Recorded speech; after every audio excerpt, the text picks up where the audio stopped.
All right, Jesse on Fire, welcome back to the channel. Now, I'm sick, if you can't tell. This is me sick, okay? So if you're looking at, geez, guy looks stoned, guy looks whatever, I'm sick, okay? I don't feel good. But I've waited too long. I haven't posted a video in like 2 or 3 days. I gotta get a video up.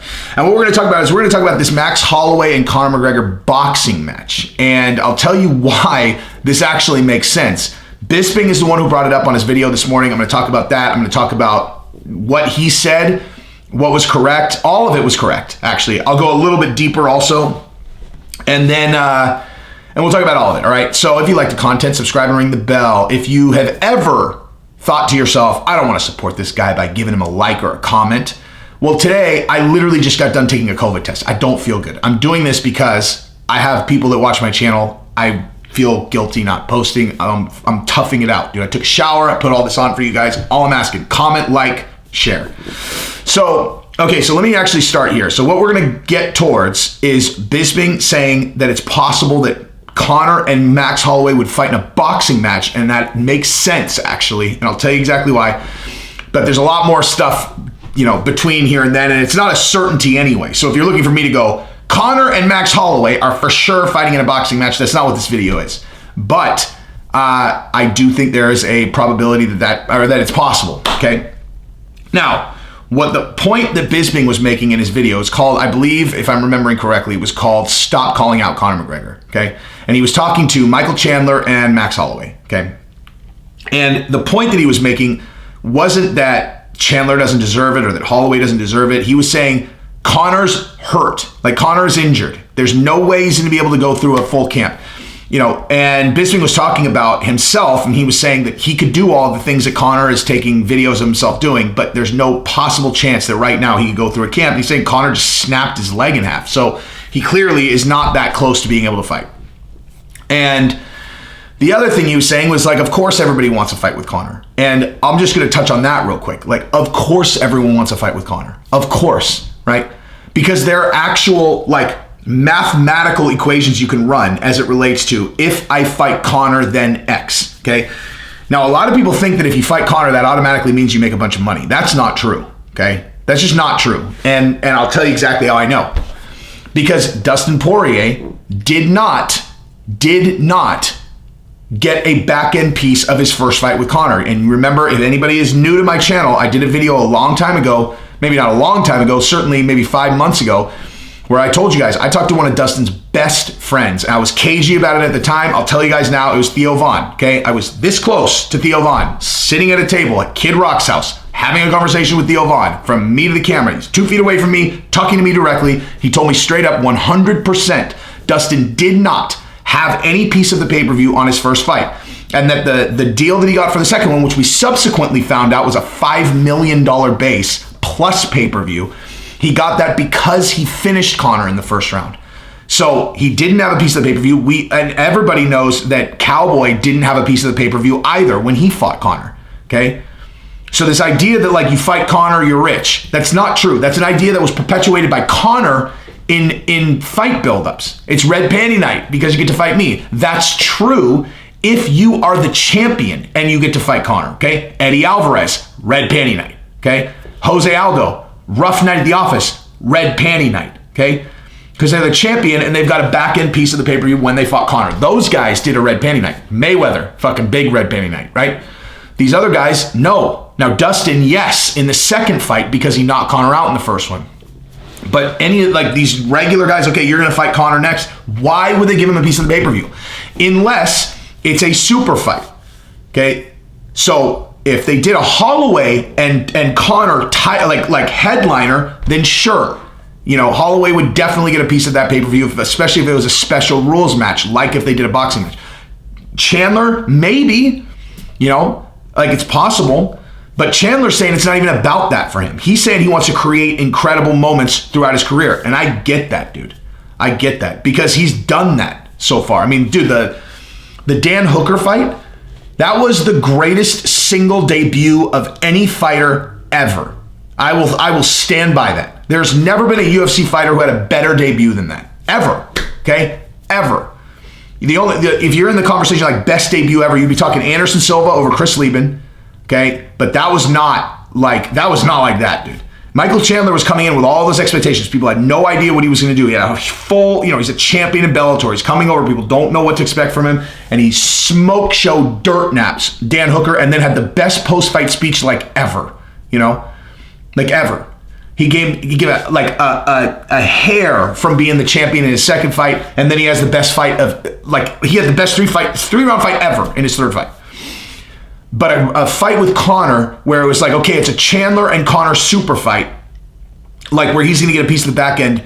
I mean, maybe he can negotiate that, but the point I'm making is obviously everyone wants to fight Conor, of course, okay? Now, the details of that is actually totally irrelevant. I don't even know why I was talking about that for this long. But the MMA math that you can do 100% is what is your profile going to be after you fight Conor, especially if you win? Well, specifically if you win.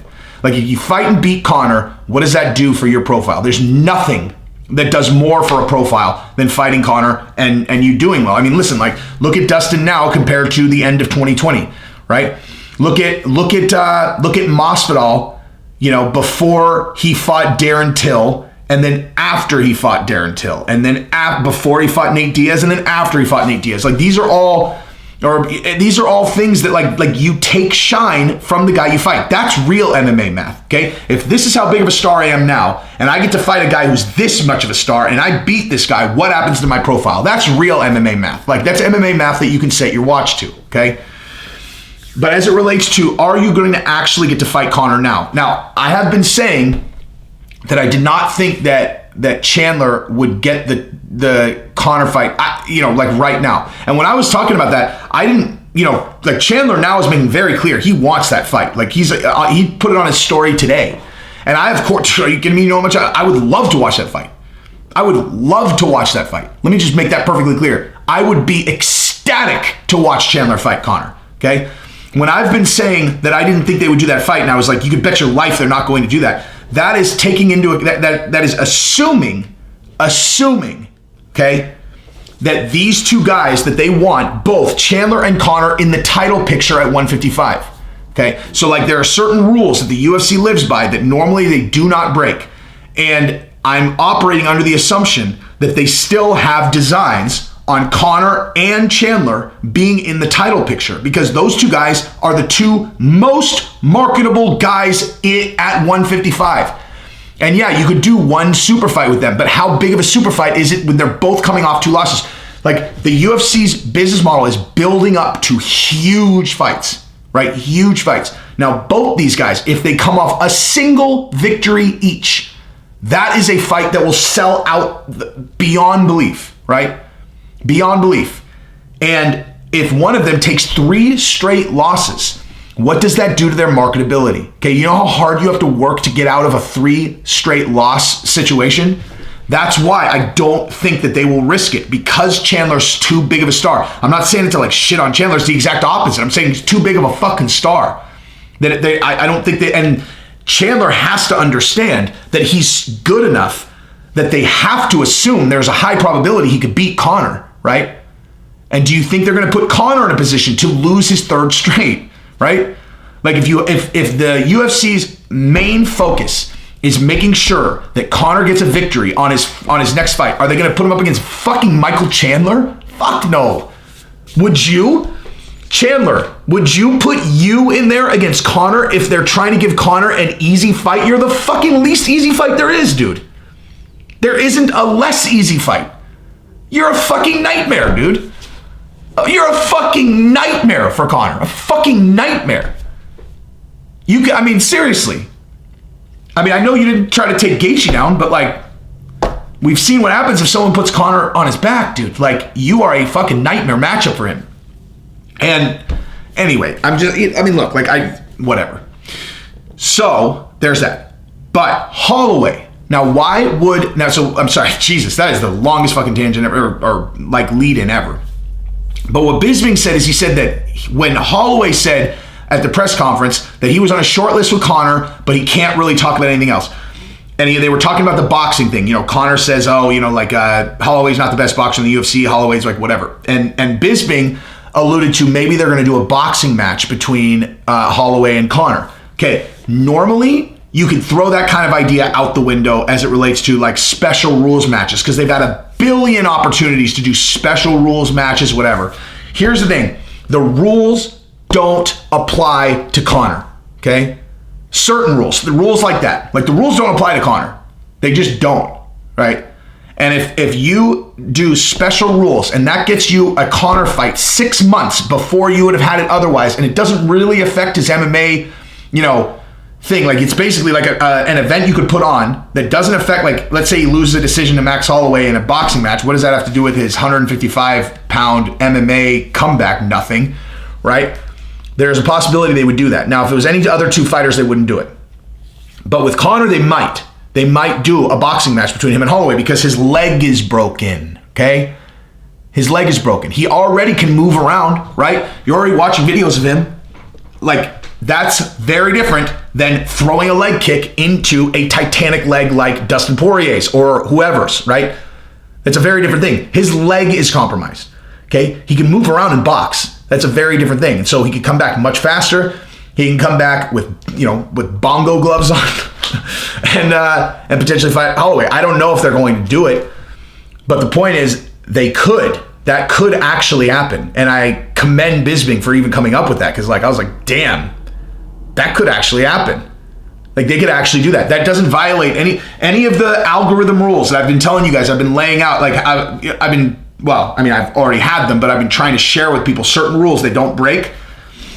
Conor, the rules don't apply, right? Like Conor, there are any of these rules that they normally don't do. And also there have been certain things that they've been evolving on. Like they would have never done you know what though? Conor is the reason. Okay, so they used to never do headline fights that weren't for a belt. They never used to do that, ever. And you want to know when they started doing that? Conor, right? Conor, headliner against Cowboy, right? That's when they started doing that. The headliner isn't for a belt because it's Conor. And then they're like, all right, well, fuck it. Let's do the Nate Diaz and Masvidal thing, right? Oh, let's do Conor versus Dustin. Let's do Conor versus Dustin, okay? Conor is the reason they'll adjust the rules.